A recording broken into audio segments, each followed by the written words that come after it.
बामसेब के संस्थापक सदस्य मान्यवर दीना भानाजी का जन्म 28 फरवरी 1928 को मेहतर जाति में हुआ। इन्होंने बामसेब संस्थापक अध्यक्ष मान्यवर काशीराम साहब को बाबा साहब के विचारों से प्रेरित किया। आज पूरे देश में जय भीम जय मूल निवासी की जो आग लगी है, उसमें चिंगारी लगाने का काम वाल्मीकि समाज के महापुरुष मान्यवर दीना भानाजी ने किया।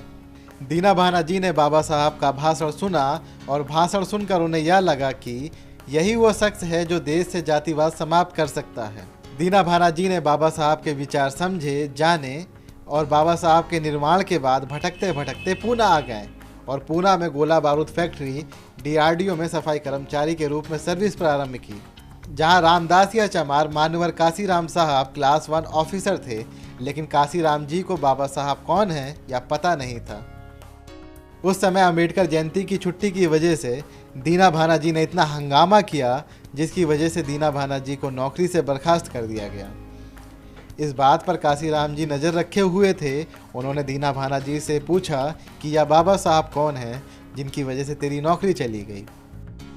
दीना भानाजी ने उनके साथी विभाग में कार्यरत मान्यवर DK खरपड़े जी और काशीराम जी को बाबा साहब की जाति विच्छेद नाम की पुस्तक दी।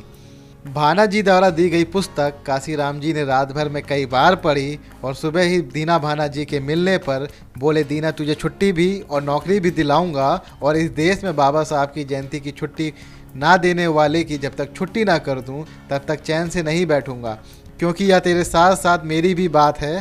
काशीराम साहब ने नौकरी छोड़ दी और बाबा साहब के मिशन को बामसेब संगठन बनाकर पूरे देश में फैलाया।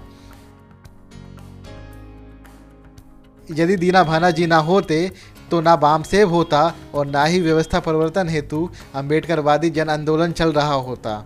इस महापुरुष का परिनिर्वाण पूना में 29 अगस्त 2006 को हुआ।